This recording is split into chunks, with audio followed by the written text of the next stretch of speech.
2026년 새해가 밝았는데요. 보내주신 자료들을 쭉 보면서 와, 정말 제 입을 떡 벌어지게 만든 숫자가 하나 있었어요. 아마 그 AI 인프라 투자 금액 말씀이시죠? 네, 맞습니다. 브룩필드라는 회사가 레디언트라는 자회사를 통해서 1,000억 달러, 우리 돈으로 거의 130조 원이 넘는 돈을 쏟아붓는다니. 그렇죠. 아니, 이게 웬만한 나라 1년 예산 아닌가요? 대체 이 돈으로 뭘 하려는 건가 싶더라고요. 안녕하세요. 그 숫자가 바로 오늘 우리가 이야기할 모든 것의 시작점인 것 같아요. 이게 단순히 소프트웨어를 개발하는 차원이 아니라 AI라는 거대한 흐름을 떠받치기 위한 물리적인 건설이 시작됐다는 신호거든요. 물리적인 건설이요? 네.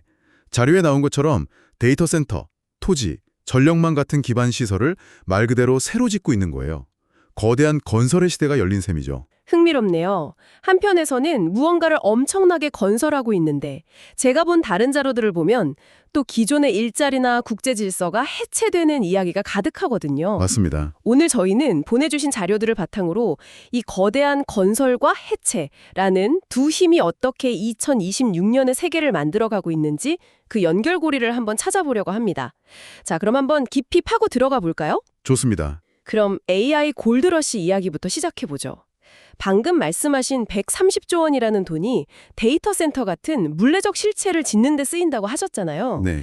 근데 이게 그렇게 간단한 문제만은 아닌 것 같아요. 자료에서 정말 놀라웠던 부분이 버지니아의 한 데이터 센터 단지가 웬만한 국가 전체보다 더 많은 전력을 소비할 거라는 예측이었어요. 네. 그 부분이죠. AI를 돌리는 데 드는 물리적 대가가 우리가 생각하는 것 이상이라는 거죠. 맞아요. 바로 그게 자료에서 양날의 검이라고 표현한 부분이에요. 양날의 검이요? 네. 한편으로 이 거대한 건설붐은 현재 미국 경제를 이끄는 핵심 동력이거든요. 하지만 다른 한편으로는 그 막대한 전력 소모 때문에 지역사회 전기요금이 급등하고 또 환경 문제가 대두되는 거죠. 그래서 버니 샌더스 같은 정치인이 일단 데이터 센터 건설을 멈추고 생각해보자고 주장하는 게 이게 단순한 정치적 구호가 아닌 거예요.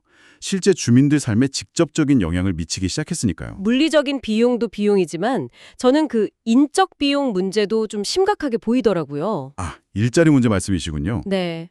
자료에 보니까 AI 때문에 앞으로 10년 동안 뭐 이렇게 일자리가 사라질 수 있다 이런 경고가 있던데 솔직히 이게 좀 과장된 거 아닐까요?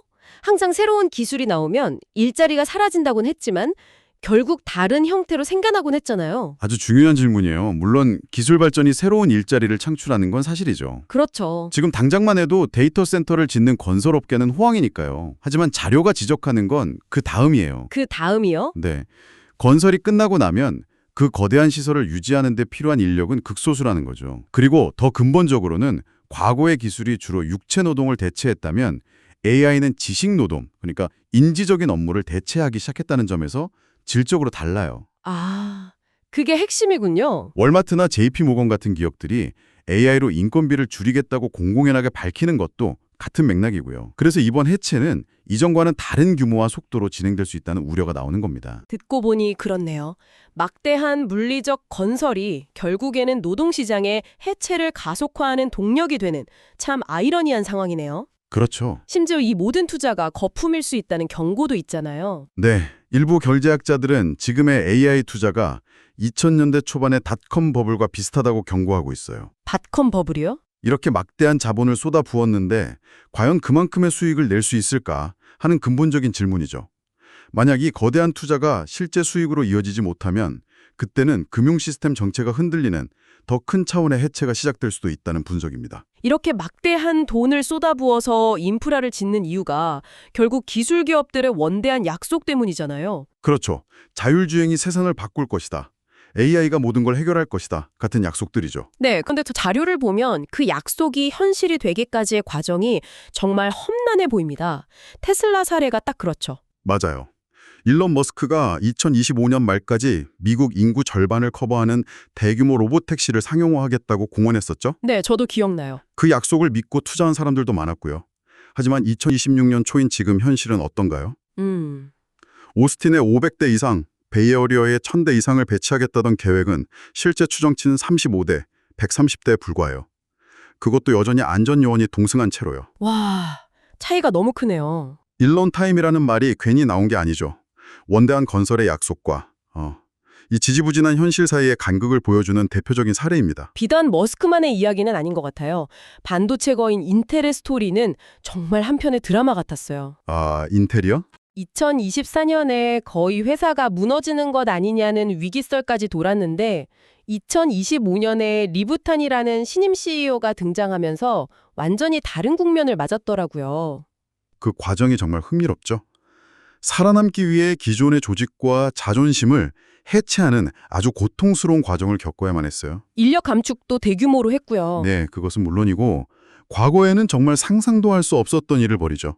바로 철천지원수 같던 경쟁사 엔비디아와 AMD에 손을 내민 거예요. 아, 그게 정말 충격적이었어요. 엔비디아로부터 50억 달러 투자를 유치하고 심지어 AMD에 우리 공장에서 칩을 생산해달라고 제안하기까지 했으니까요. 와, 회사를 살리기 위해 우리는 경쟁하지 않는다는 오랜 공식을 스스로 해체하고 적과의 동침이라는 새로운 생존 공식을 건설한 셈이죠. 정말 처절했네요. 하지만 물론 이런 힘든 과정을 이겨내고 마침내 약속을 현실로 만들어낸 성공 사례도 있었어요. 메타의 릴스가 그랬죠. 맞아요. 처음 나왔을 때만 해도 틱톡 짝퉁이라는 조롱을 면치 못했잖아요. 그렇죠. 모두가 실패할 거라고 예상했어요. 하지만 자료를 보니 이제는 연간 50억 달러, 우리 돈으로 65조 원이 넘는 메타의 핵심 비즈니스로 성장했더라고요. 정말 대단하네요. 초기의 비판과 조롱이라는 해체적 여론을 딛고 거대한 성공 신화를 건설한 거죠. 틱톡샵의 성공도 비슷한 맥락인 것 같아요. 아, 네. 처음에는 영상을 보러 온 사용자들한테 왜 자꾸 물건을 팔려고 하냐는 엄청난 저항에 부딪혔잖아요. 맞아요. 사용자들의 거부감도 문제였지만 더 큰 위기는 미국 정부의 규제 압박이었죠. 아, 중국 기업이라는 이유로. 네. 아예 미국 시장에서 퇴출될 뻔도 했으니까요. 그야말로 사업 자체가 해체될 뻔한 위기였어요. 그걸 어떻게 극복했죠? 자료에 따르면 정말 영리하게 대처했어요. 데이터 안보 우려를 불식시키기 위해 미국 기업인 오라클과 합작법인을 추진해서 우리는 당신들의 데이터를 안전하게 관리한다는 신뢰를 줬어요. 가장 큰 장애물을 제거한 거군요. 바로 그거죠. 그러고 나니 디즈니, 삼성 같은 거대 브랜드들이 입점하기 시작했고 결국 2025년에는 아마존과 월마트에 이어 미국 3위의 이커머스 사업자로 자리매김했습니다. 와, 정말 대단한 반전 드라마네요. 네, 외부의 해체 압력에 맞서 내부적으로는 끊임없는 전략 수전과 파트너십이라는 새로운 구조를 건설하면서 위기를 기회로 바꾼 아주 교과서적인 사례라고 할 수 있겠어요. 이 틱톡 이야기가 자연스럽게 다음 주제인 지정학적 갈등으로 이어지네요. 네, 그렇네요. 틱톡샵의 성공 이면에는 결국 미국과 중국의 보이지 않는 기술 전쟁이라는 거대한 배경이 깔려 있잖아요.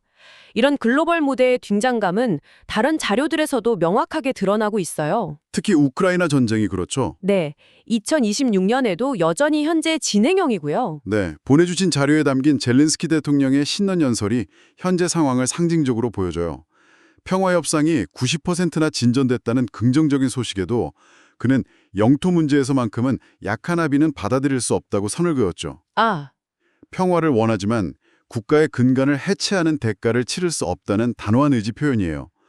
이 때문에 전쟁이라는 파괴적인 해체가 계속되고 있는 거죠. 그리고 이런 지정학적 불안정은 곧바로 시장에 반영되더라고요. 전혀 예상치 못했는데 이런 불안감이 오히려 어떤 산업에는 엄청난 건설의 기회가 되고 있었어요. 바로 방위 산업이죠. 바로 그 지점입니다. 자료를 보면 2025년에 GE 주가는 87%, RTX 같은 대표적인 방산주 주가는 60%나 급등했어요. 87%요? 엄청나네요. 네, 우크라이나 전쟁이나 대만을 둘러싼 중국의 군사훈련 같은 지정학적 위기가 전 세계 국가들의 국방 예산을 폭발적으로 증가시킨 결과죠. 미국의 국방 예산만 해도 1조 달러, 우리 돈으로 1,300조 원에 달한다고 하니까요. 와, 국제 질서의 해체에 대한 불안감이 역설적으로 국방 기술과 무기라는 새로운 건설을 촉진하고 있는 겁니다. 이런 거대한 흐름이 제 거실에 있는 로봇 청소기에까지 영향을 미친다는 사실이 정말 흥미로웠어요. 아, 그 룸바 이야기 말씀이시죠? 네, 룸바를 만드는 아이로봇이 중국 기업에 인수들었다는 소식을 다룬 자료 말이에요. 이 기사를 읽는 미국 소비자라면 누구나 같은 질문을 떠올렸을 것 같아요. 잠깐? 그럼 중국이 우리 집 내부 구조들을 갖게 되는 건가? 바로 그 지점이에요. 그 우려 때문에 아이로봇 CEO가 직접 나서서 사용자 데이터는 절대 미국을 떠나지 않을 것이라고 약속해야만 했죠. 아, 그런 일이 있었군요. 네, 모든 데이터는 암호화된 상태로 미국 내 아마존 웹 서비스 서버에 안전하게 보관될 거라고요. 여기서 데이터 주권이라는 개념이 등장하는 겁니다. 데이터 주권요? 좀 더 쉽게 설명해 주실 수 있을까요? 결국 우리 집 안방 정보가 담긴 일기장을 남의 나라에 갖다 놓을 수 없다는 개념과 비슷해요. 아하, 비유가 확 와닿네요. 로봇 청소기가 매핑한 우리 집 구조도가 단순한 그림이 아니라 잠재적인 정보 자산이자 안보 문제가 될 수 있다는 인식이 생긴 거죠. 그렇군요. 그래서 국가 간에 디지털 국경선을 건설하고 우리 국민의 데이터는 우리 영토 안에 둬야 한다는 목소리가 커지는 거예요. 제품의 성능을 넘어 내 데이터가 어디에 저장되는지가 소비자의 중요한 구매 기준이 된 시대인 거죠. 자, 오늘 2026년의 풍경을 조망하기 위해 보내주신 자료들을 깊이 파고들어 봤는데요. 네. 거대한 두 개의 힘, 건설과 해체의 충돌이 정말 여러 분야에서 나타나고 있네요. AI 시대를 위해 전례 없는 규모의 데이터 센터를 건설하고 있지만 그 이면에는 기존 일자리의 해체라는 그림자가 짙게 드리워져 있고요. 네. 기술 기업들은 혁신적인 미래를 건설하겠다고 약속하지만 그 과정에서 인텔의 사례처럼 기존의 조직을 해체하고 재구성하는 고통스러운 과정을 겪기도 합니다. 릴스나 틱톡샵처럼 외부에 해체하려는 압력을 이겨내고 새로운 비즈니스를 건설하는 데 성공하기도 하고요. 맞습니다. 그리고 이 모든 변화의 배경에는 우크라이나 전쟁이나 미중 갈등처럼 기존의 국제 질서가 해체되는 지정학적 불안이 자리하고 있죠. 그리고 그 불안이 아이러니하게도 방위 산업의 건설을 이끌고요. 네, 또 데이터 주권이라는 새로운 장벽을 건설하게 만들고 있고요. 결국 2026년의 세계는 무언가를 만들기 위해 다른 무언가를 부숴야만 하는, 혹은 무언가가 부서지고 있기 때문에 새로운 무언가를 만들어야만 하는 복잡한 인과관계 속에 놓여 있는 것 같아요. 맞아요. 그래서 마지막으로 당신에게 이런 질문을 던져보고 싶어요.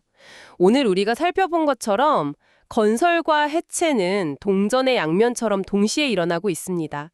그렇다면 2026년을 살아가는 우리에게 더 중요한 과제는 무엇일까요? 새로운 것을 더 빨리, 더 크게 건설하는 능력일까요? 아니면 기존의 것들이 해체되는 과정에서 발생하는 충격과 혼란을 현명하게 관리하는 지혜일까요? 이 두 가지 사이에서 우리는 어디에 무게중심을 둬야 할지 한번 생각해 보시면 좋겠습니다.